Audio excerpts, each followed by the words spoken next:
대통령이 처음으로 고개를 숙여서 사과를 했습니다만 야당이 제기하는 무분별한 정치 공세에는 단호한 태도도 보였습니다. 만나보시죠.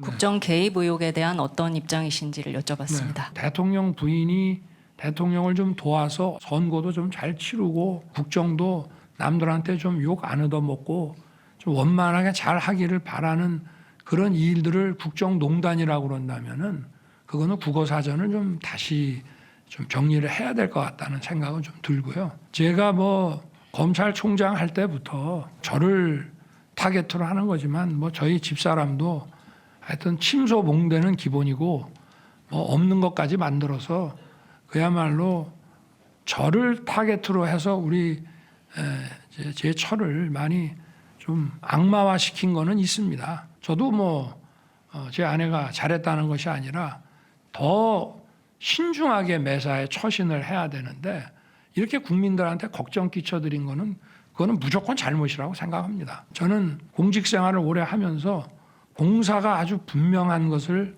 늘 신조로 삼아와서 일을 했습니다. 박성민 최고위원님. 사실 그동안 야당이 제기했던 그런 의혹들 중에 사실이 아닌 걸로 드러난 것도 많은 것도 사실입니다. 그러다 보니까 대통령이 그동안 야권에서 여사를 악마화하지 않았느냐 이렇게 지적한 걸로 보이는데요. 어떻게 보셨습니까? 그러니까 대통령께서 어떤 현실 감각이 굉장히 떨어진다라는 것을 보여주는 한 장면이라고 생각을 하는데 말로는 뭐 제 처가 좀 더 신중하게 했어야 된다라고 말씀을 하시지만 사실 저 문장에서 볼 수 있는 포인트는 악마화라는 키워드거든요. 그러니까 네. 내 아내를 악마화한 부분이 있다라고 이야기를 하고 그리고 사실 뭐 조언을 하는 것을 어떻게 이제 뭐 국정 개입이라고 할 수 있느냐 이런 식의 이제 논리를 펼치시는 거잖아요.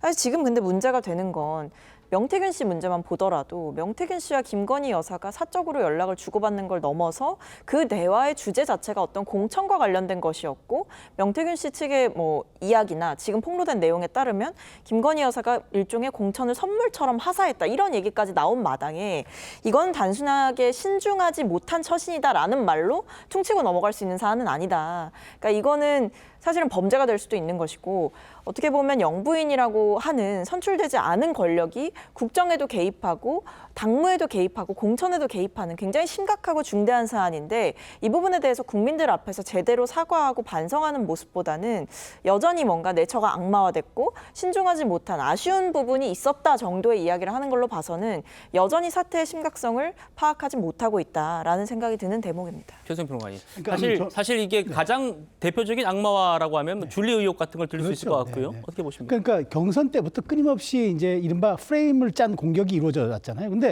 사실상 모든 대부분이 사실이 아닌 걸로 드러났습니다. 그리고 지금 지금 민주당에서 주장하고 있는 이 모든 것들이 대통령이 이렇게 해명하시는 거잖아요.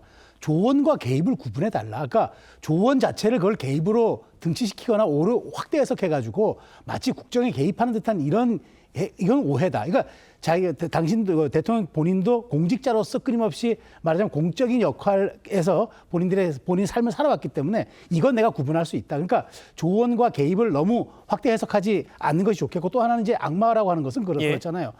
사실 민주당의 이번 그 국회라든가 지금 일관된 흐름을 보면은 기승전 김건희 특검입니다. 그러니까 의혹만 제기돼도 특검 사안해서 지금 10개가 넘어요. 그러니까 이런 걸 두고 악마화를 하지 않으면은 사실관계가 다 맞지도 않는 것을 가지고 이렇게 과도하게 공격하는 걸 악마화고 아니면 뭐라고 설명하겠습니까? 아마 대통령께서 그래서 사실은 이 표현이 적절한가 여부는 저도 고민합니다만은 그렇게라도 강력하게 이 문제에 대한 반박을 해야 되겠다. 해명을 해야 되겠다는 차원에서 꺼낸 단어라고 생각합니다. 예. 자, 또 다른 쟁점은 과연 최근 민주당이 공개한 이 정치 브로커 명태균 씨와 대통령의 녹취였습니다. 경선 이후에 연락한 적이 없다라는 대통령실의 초기 입장과는 다른 그런 내용이 녹취로 나와서 논란이 됐었죠. 들어보시죠.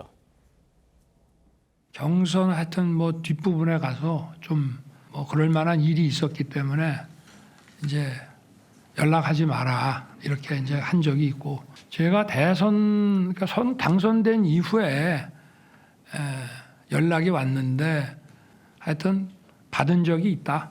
축하 전화를 받고 대변인이나 뭐 그런 입장에서는 뭐 이건 이렇고 저건 저렇고 이렇게 얘기하기가 어려우니까 경선 뒷부분 이후에는 사실상 연락을 안 했다 하는 이제 그런 취지로 얘기한 건데 그 여사님도 대통령님 취임 이후에 명태균 씨와 수시로 연락했다라는 주장이 나오고 있습니다. 언제까지 지금 여사님이 연락하신 건지, 왜 연락하신 건지. 제가 뭐 제 아내 휴대폰을 좀 보자고 이렇게 할 수는 없는 거라 제가 그냥 물어봤습니다. 본인도 많이 줄인 것 같고 한 몇 차례 정도 뭐 문자나 뭐 이런 걸 했다고는 얘기를 합니다. 그런데 뭐 제가 이 자리에서 그걸 공개하기는 좀 그런데 좀 일상적인 것들이 많았고요. 그렇습니다. 그래서 몇 차례 없는 거로 알고 있습니다. 김영준님, 네. 대통령의 해명 어떻게 들으셨습니까?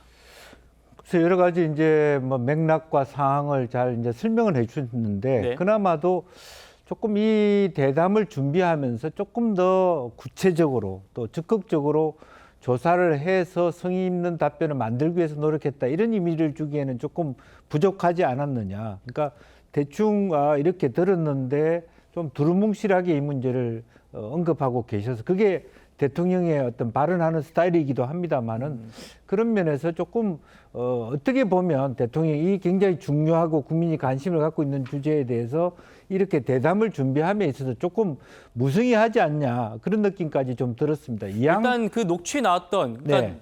취임식 직전에 통화를 했다는 거는 인정하고 네. 그런 사실이 있다라고 얘기했고 여사와 어떤 주고받은 것도 한 몇 번 있다 이런 얘기는 했습니다. 그러니까 부분적으로 승인을 했지만 그게 네. 핸드폰인지 텔레그램으로 한 것인지 그러니까 구체적으로 있었는데 예. 마지못해 어쨌든 뭐 전화가 왔길래 그런 얘기 했는데 무슨 얘기를 했는지도 잘 모르겠고 이제 우리 아내도 몇 차례 했다 정도의 어떤 해명이었고 조금 더 저거보다는 훨씬 더 이왕저런 발언이 아마 질문에 나올 걸 예상했다면 그때를 기획해서 조금 더 내가 찾아보니까 이때 전화를 했는데 이 전화더라. 그때 이런 얘기를 한 건 기억한다. 하지만 그런 의도는 아니었다라든지 조금 저 단계보다는 조금 더 구체적으로 했으면 국민들이 보는 입장에서 조금 더 대통령이 긴장감을 갖고 성의 있게 답변했다.